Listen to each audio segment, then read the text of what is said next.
What is up? Thank you for coming to my channel, Prison POV. Shout out to the members of the channel. Shout out to the Point of View crew and Trip on This. This tank top right here is a slap away. A slap away, brother. A slap away is an insult. You can tell somebody in jail or prison. Some weak dude, you can say, man, you're a slap away from being a lame. You get slapped one more time, you're a biatch. You're just a slap away from being a big old biatch. This tank top is a slap away from being a blouse. What color is this? I mean, is Easter here already? What is this, teal? We're rocking the teal now. I mean, then it's got this character on here, this mammal.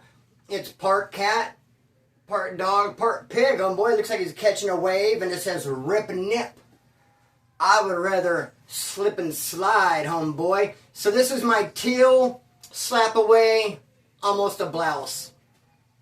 And we're going to kick it off right here. Dude, I do have many a name to add to the wall. I'm in the process of it. Many a people to shout out and extend the same love to them that they have extended to me. Let's kick this video off. Hey, and you know what? The title, I just love the title. It's a law library laceration, and I can't take credit for it. Someone from the Point of View crew threw that out there. I looked for his name to give him a shout out right now, couldn't find it. And I was ready to record. I just didn't want to spend too much time. Dude, I'll find it. I'll give him the appropriate shout out that he has coming, homeboy.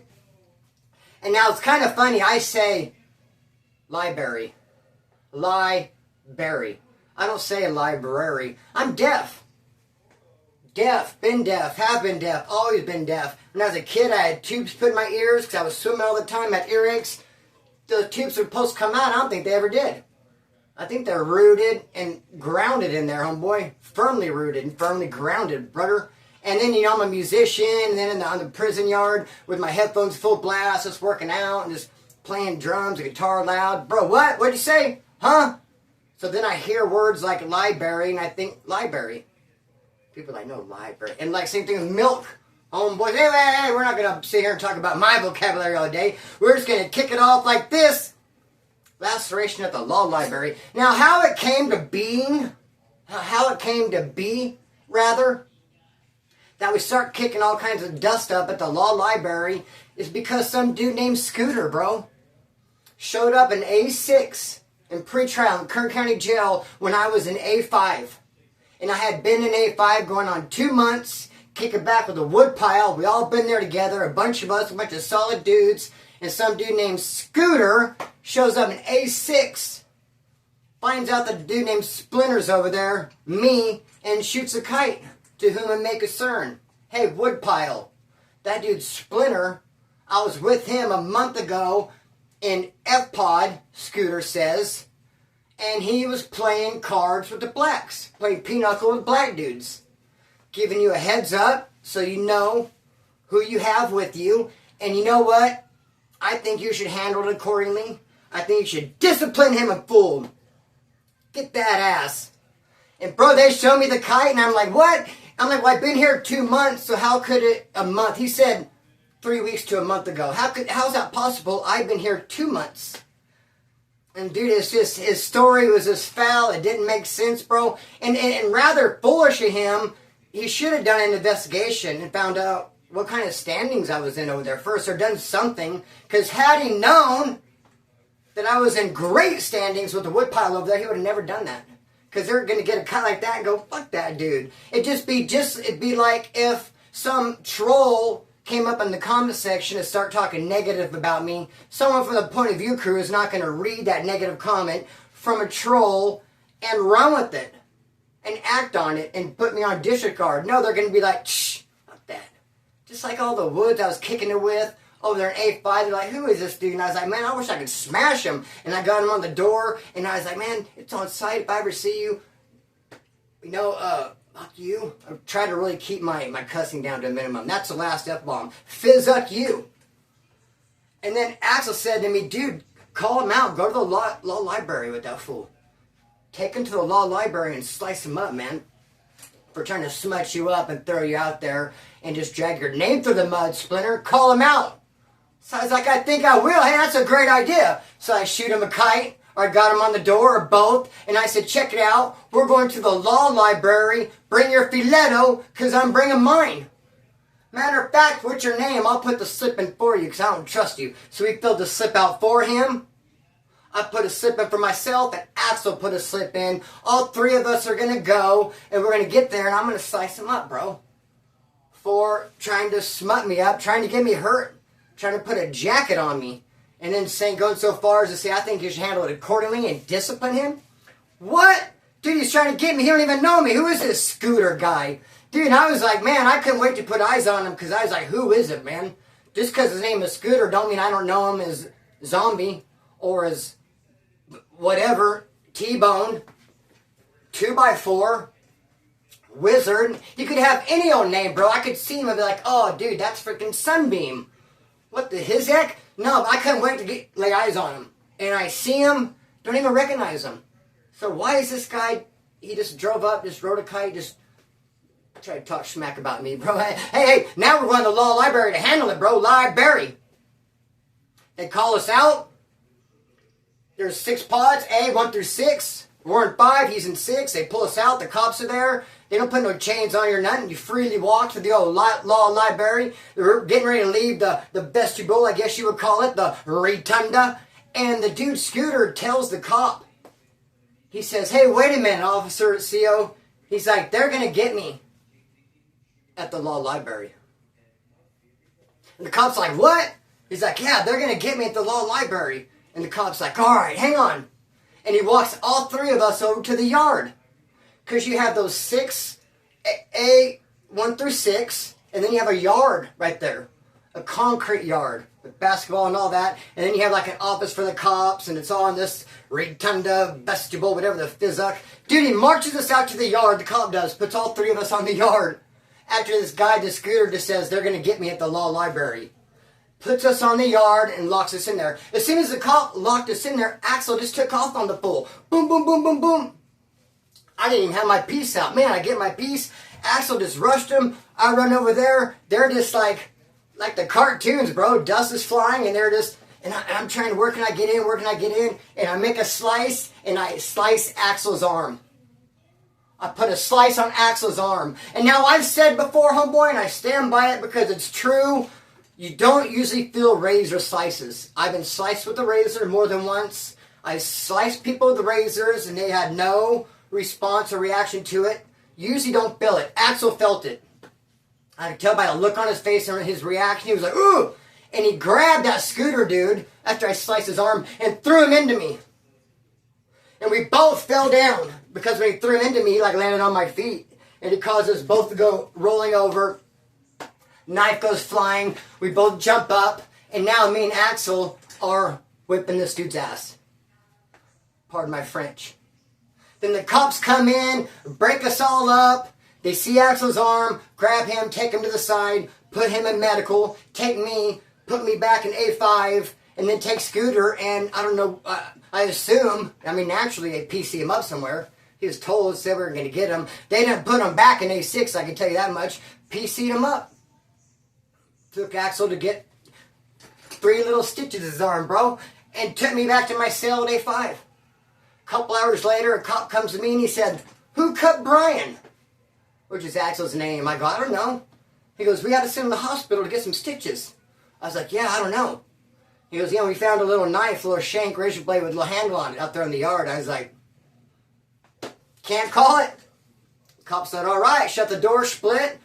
Hours later, bro, probably 4 in the morning, right before breakfast, right after breakfast, Axel finally comes back, homeboy, had his little old stitches, dog. And he's like, why the hell did you cut me, Splinter? Dude, it's an accident. Why'd you just take off on him like that? I thought it was my bezel, homeboy. I was trying to get it where I fit in. You didn't really provide me with a lane. You were everywhere at once. So trip on this, homeboy. We get this dude named Pony. Same time period, A5. Pony comes in there, and Pony's just one of those dudes that thinks he's just all that, bro. His shiznit does not have an odor, And he's all that in a big old bucket of boats. So he gets there, dude, and there's this old Indian guy in great shape. He has to be 70 years old, but he just does burpees all day long. It's an old Indian guy named Chief. He has like 152 DUIs, bro. So Chief is there, Pony, we're all sitting around talking, and Chief tells Pony, he's like, how'd you get the name Pony? And Pony said, because my dick's as big as a pony. And Chief went, boom, slapped him, bro, and Pony went flying 6 feet into a wall. Didn't knock him down, it was like, just went flying 6 feet into the wall, bro, and then just was all discombobulated, and it's like, what in the fizzug? And then Chief turned to me and he said, yeah, how about you? How'd you get your name Splinter? And I said, because my dick's as big as a splinter. Oh, we gonna say that? Cool. He just laughed, homeboy. Hey, Chief is a good dude. Pony was all right. So we're there programming.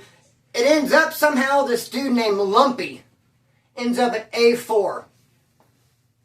Pony can't stand him, and Lumpy can't stand Pony. And as soon as they find out they're there together, they start shooting each other kites, and they start just sending all kinds of hate mail. Fuck you, it's on. I hope they send us to the farm. If they send us to the farm, I'm breaking you off. Because 9 times out of 10, you go to pre-trial for a while, you get shot to male minimum. The farm.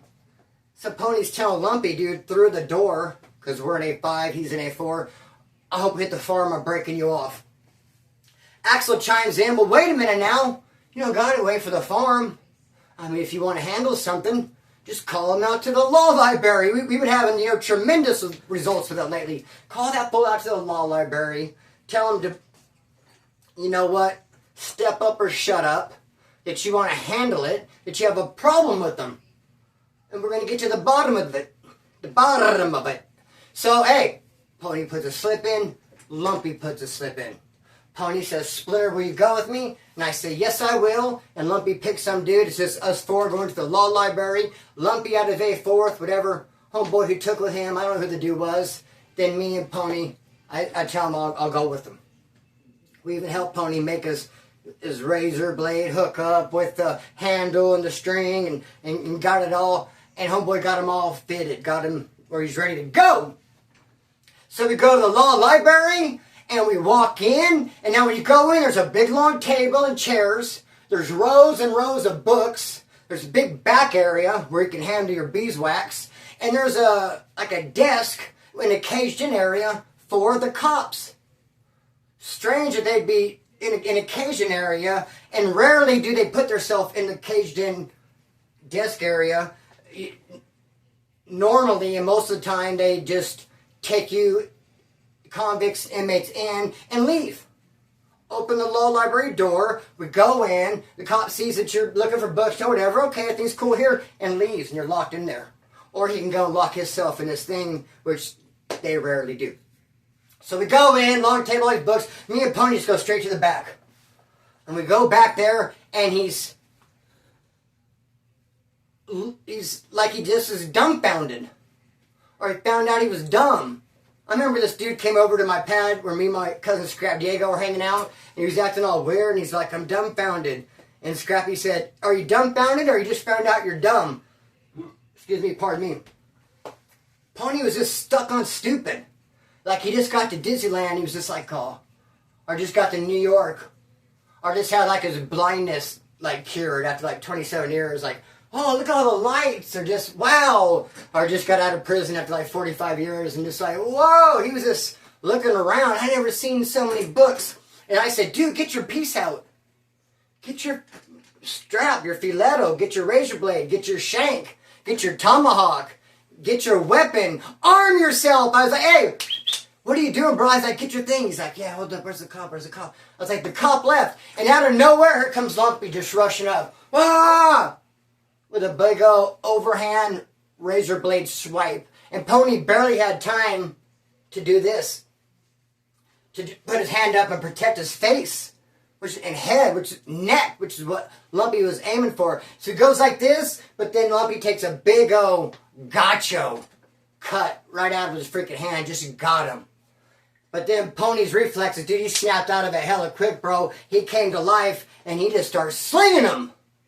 Balled up his fist. He didn't even have a piece, and he just started going to town on Lumpy. And Lumpy couldn't do much. He was mostly just protecting himself. I mean, he put another little nick on his hand. I think there was a nick on his forehead. He wasn't able to do much, even though he was the only one with the razor blade. He was coming up short, big time. And he did get him across his chest, his stomach area a couple times, but he has a shirt on and a thermal. And it's a little punk-ass razor blade, bro. And so Pony got that ass, dude. He was just whipping him. Like I said, he got a little nick on his forehead, a little nick on his hand, that huge, gargantuan cut out of his palm from the first swipe, and then he just, boom, boom, boom, boom. Lumpy fell down, got back up. This time he didn't have his piece. I mean, he knocked the piece right out of him, knocked the piss right out of him, my boy. You knocked the piece right out of me, Holmes. And dog, boom, boom, boom, boom, fell down. Then he gets up, peaceless. Then he starts throwing some punches. Now they're toe-to-toe, and boom. Pony knocks him down again, and then he's like, I'm good, I'm good, I'm good. And then he jumps up, dude, and they start hugging and loving on each other. Dude, I could not believe it. That was like the last thing I would have thought those folios would have done. Was to just jump up and just start hugging on each other. I love you, dog, I love you, brother. I didn't mean to do that, I didn't mean to do that either. But not to say I haven't seen it before. I have seen it many a time. I remember meeting this dude, the homeboy, Chuck Mills. I was in jail with Chuck Mills, and he told me that his son was doing him dirty, that he had put a bunch of stuff into his son's hand. His son was supposed to therefore take it to the county jail and introduce it into the institution, but he was not doing it. He was keeping it for himself. I get out of the county jail, and Chuck Mills tells me to push up on his son. I go find him in the neighborhood. I push up on him. I get real verbal. He talks back. I step in the street. Like, well, what's up? You want to do this? He breaks it down. He's like, no, I don't want to fight. I'm going to take care of my dad. But then he's going around telling everyone who's going to whip my ass. That I came at him sideways. He had just woke up. He didn't want to fight at that house and disrespect the people. I came at him rudely, and he's going to handle it, and he's offended, and he feels disrespected. So I end up bumping into him with this pad. Actually, I'm there already. He comes through, and we end up squaring off again, dude. And he gets me with a crazy one. We square off the fight, and he looks like this, makes me, I fall for it. I look. Because we're in a place anything can happen. We're in a, I couldn't say alley and oil at the same time. I almost got stuck. Ooh, you kidding me?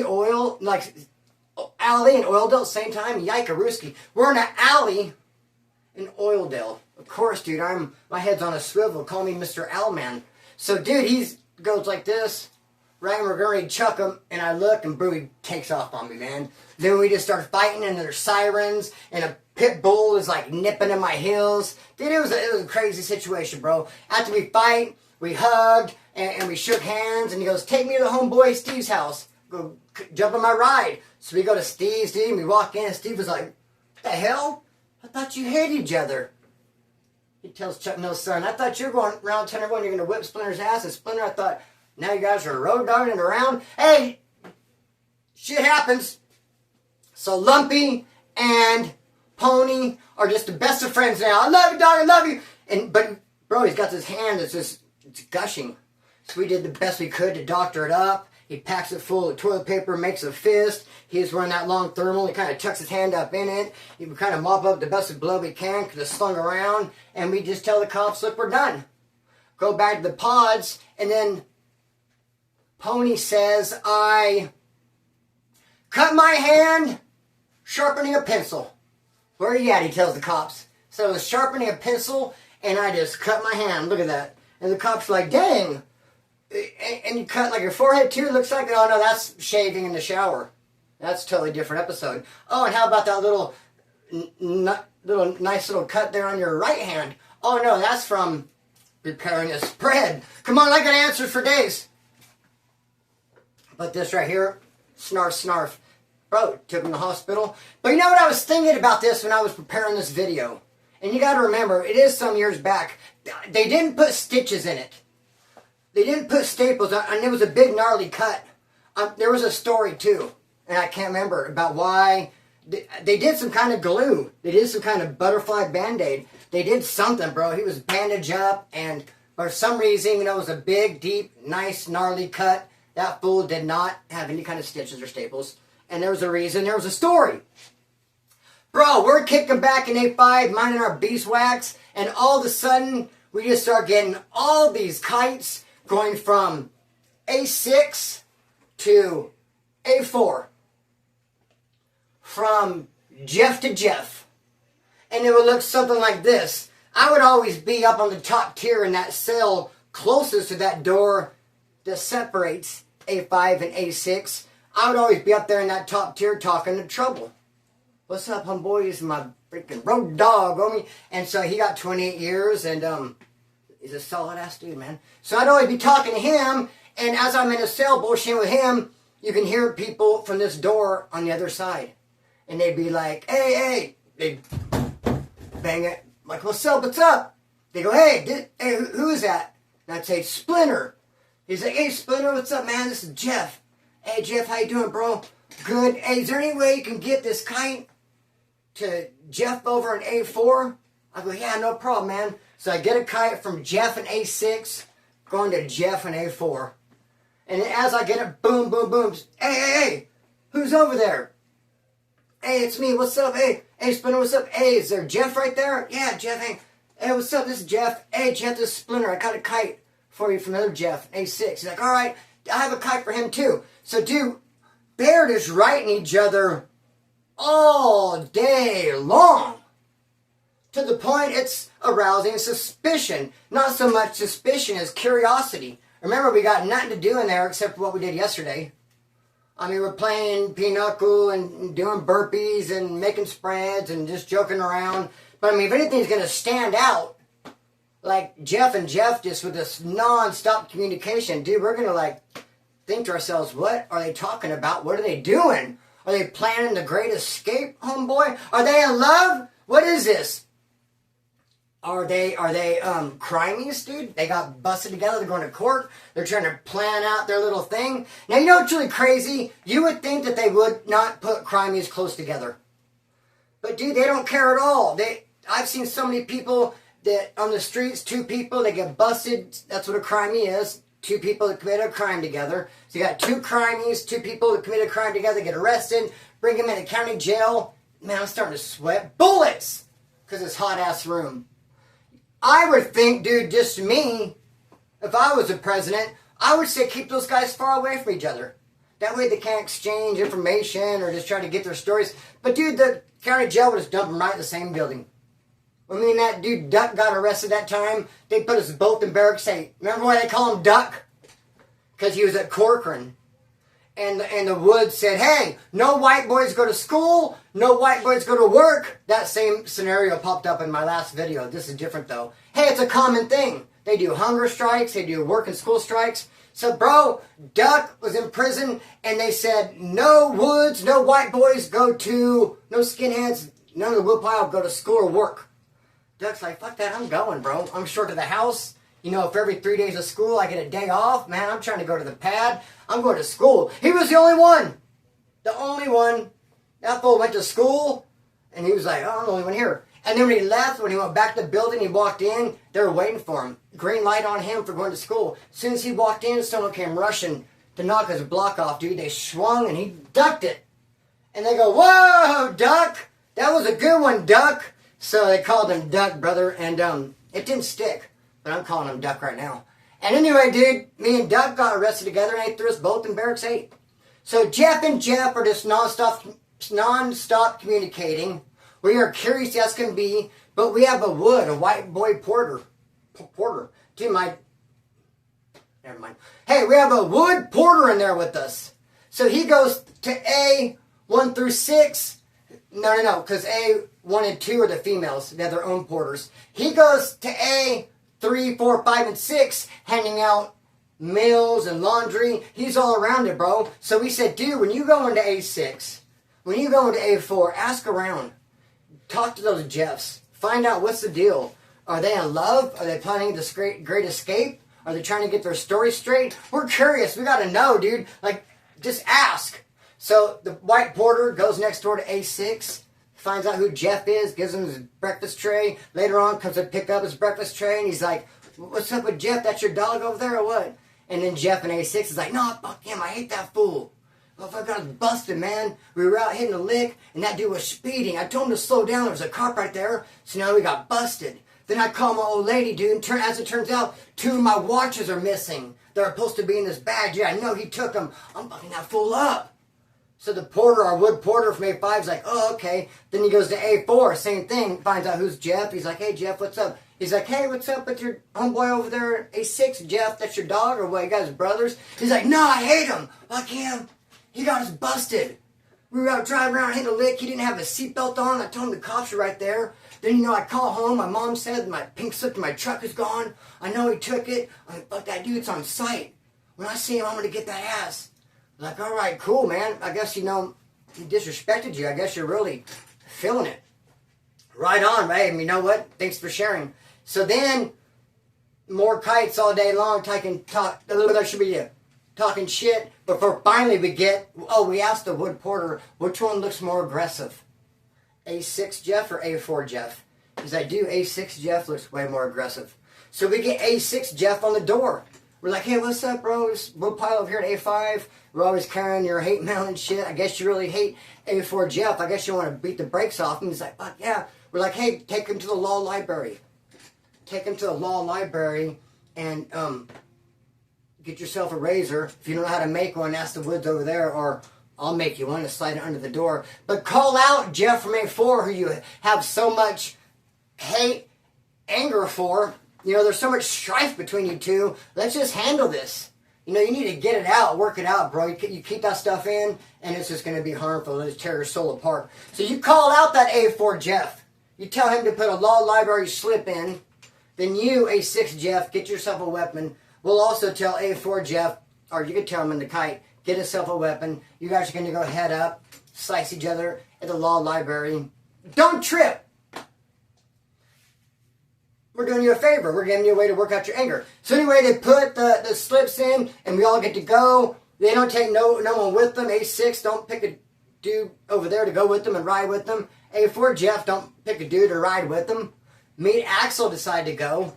If nothing else, it'd be a cool show, and just why not? Just see this thing through completion. I finally feel attached to the whole scenario. I feel emotionally invested. So we all go, and we go in the back.